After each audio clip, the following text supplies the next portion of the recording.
The episode begins in a world darkened by ash rain. A bald man in what looks to be a prison outfit checks up on a brown-haired boy that is working on a machine. He wishes he could go with him, but the boy claims that the machine can only seat one. At Mount Justice, Robin and Beast Boy walk in on Nightwing, who is working on the decryption of the Krolotian files that Miss Martian and John recovered on Melina Island before it was destroyed.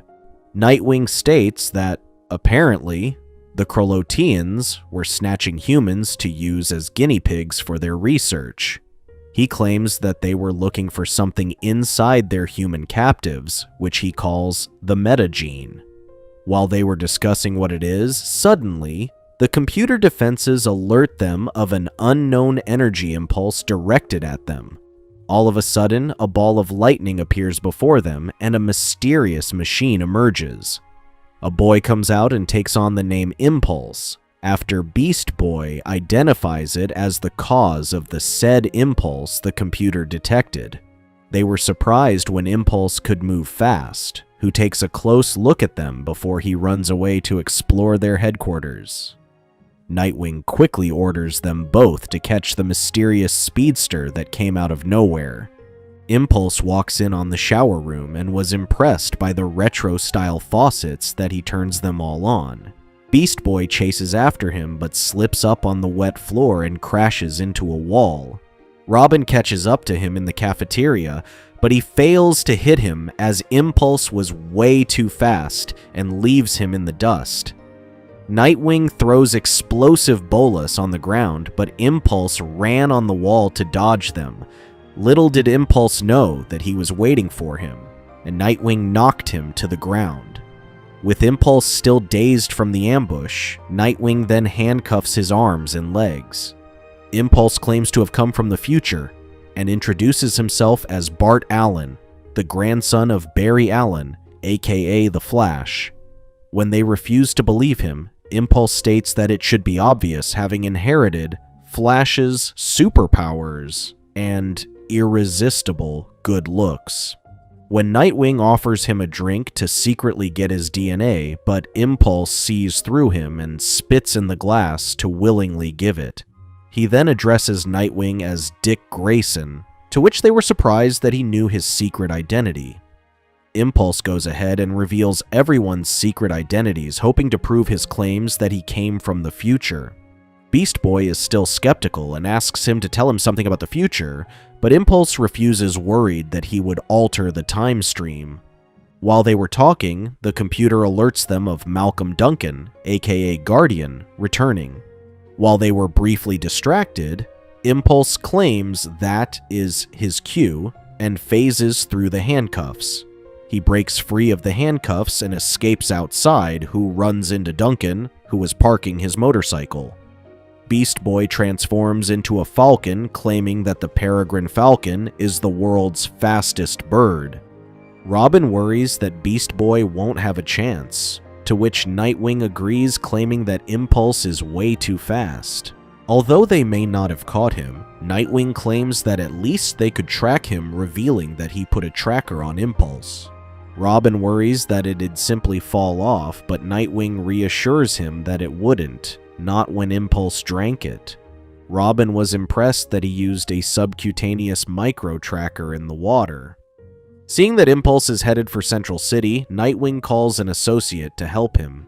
At Central City, Barry Allen and his wife Iris celebrate Jay Garrick's anniversary with his wife, Joan Williams. Nightwing calls Barry and loops him in on the situation when Impulse suddenly shows up. He quickly introduces himself to be his grandson and gives him a hug. He then goes to greet the Garricks, to which leaves them confused who he is. Barry insists that he couldn't be his grandson because he and Iris don't have kids, but Iris interrupts him and claims that she's pregnant. Iris states that she just learned about it that morning and was going to tell him in private before Impulse ruined the surprise.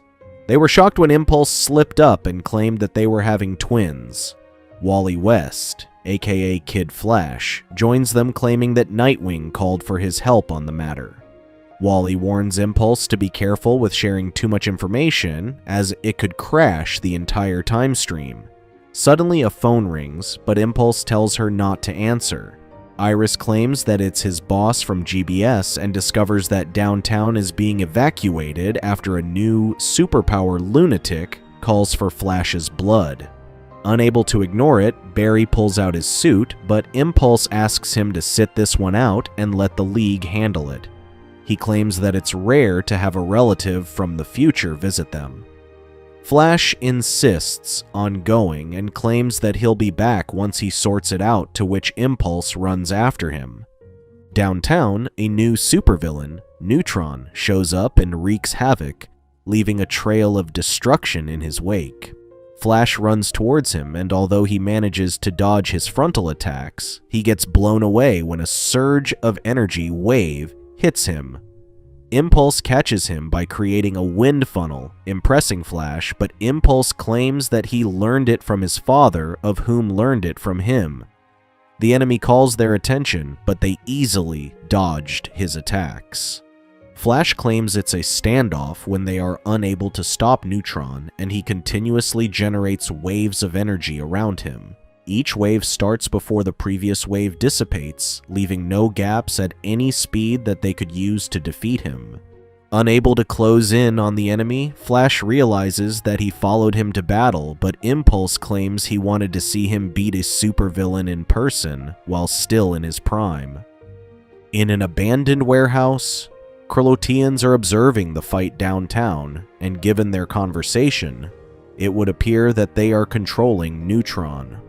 With the energy wave that keeps surging, Kid Flash cuts off the police and asks them to evacuate the people instead. When he wouldn't listen, Flash backs him up, to which Impulse also joins the conversation. When Impulse claims he heard the villain call himself Neutron, Flash comes up with an idea. He suggests using the wind funnel, but on a bigger scale, together with all three of them around the perimeter of the explosive wave, to which Impulse quickly understood his plan. Although unsure of what the plan was, Kid Flash follows Flash and Impulse running around Neutron to create a wind funnel that pulls him upward. Kid Flash gets discouraged when he sees Flash go several laps around him, but is unable to take it when Impulse does it too.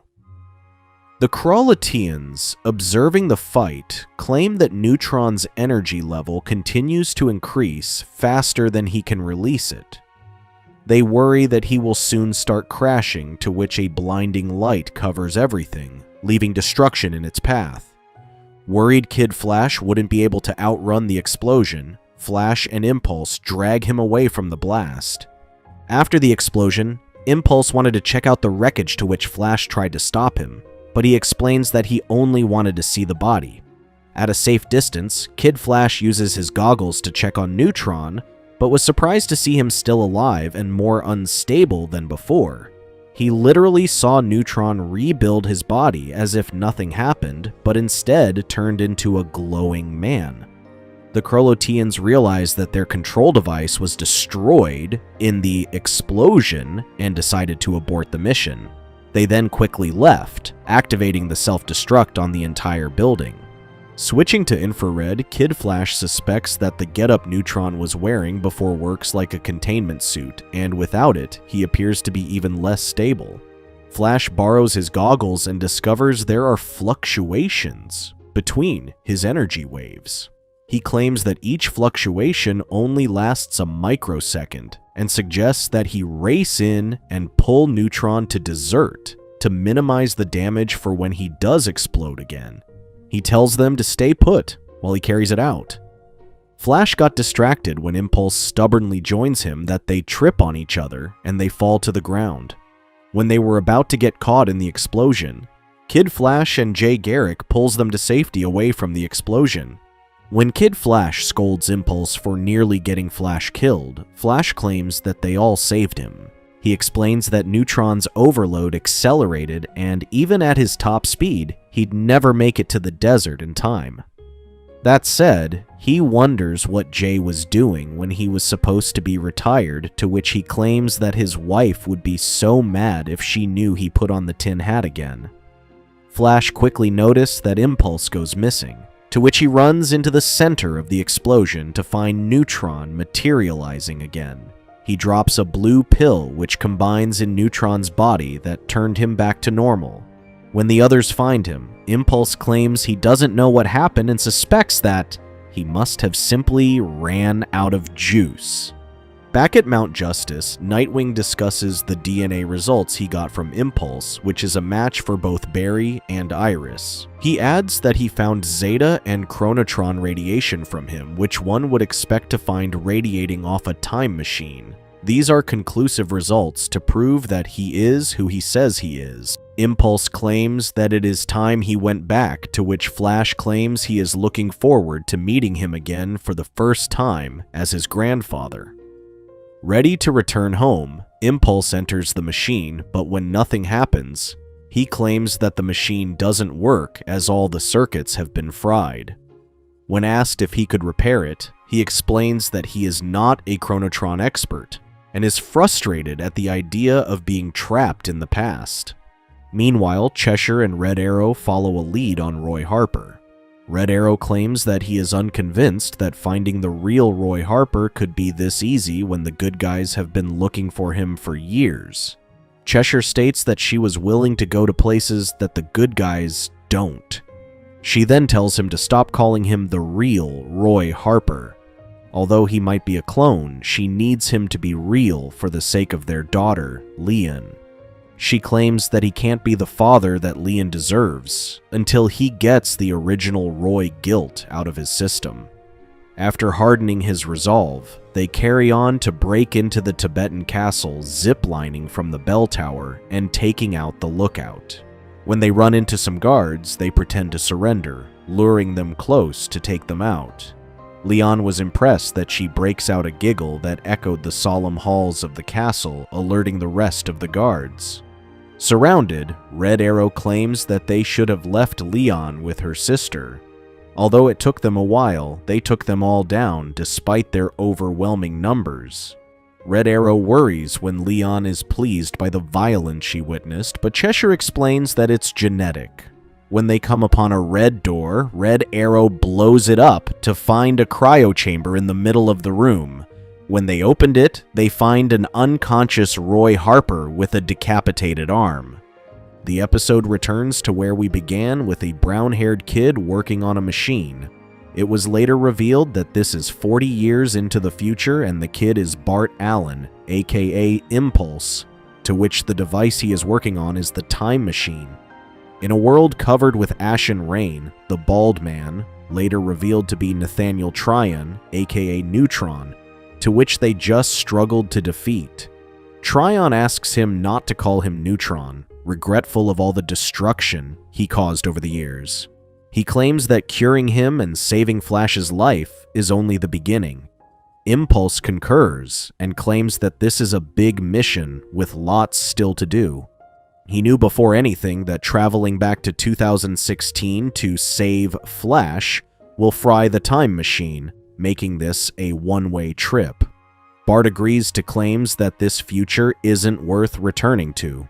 Suddenly, a bright light emanates from the machine, to which it then travels back into time. After a brief, blinding light, Tryon was thrilled to discover that he is no longer wearing a prisoner's outfit. When he thought Bart fixed it, he finds Mount Justice is still in ruins. He wonders what happened when the time stream remains unchanged. He falls onto his knees in the middle of the wreckage, to which appears to be the ruined headquarters of the Young Justice. Thank you for watching. Check out these other videos and make sure to subscribe and tap the bell to be notified about our latest videos. See you next time.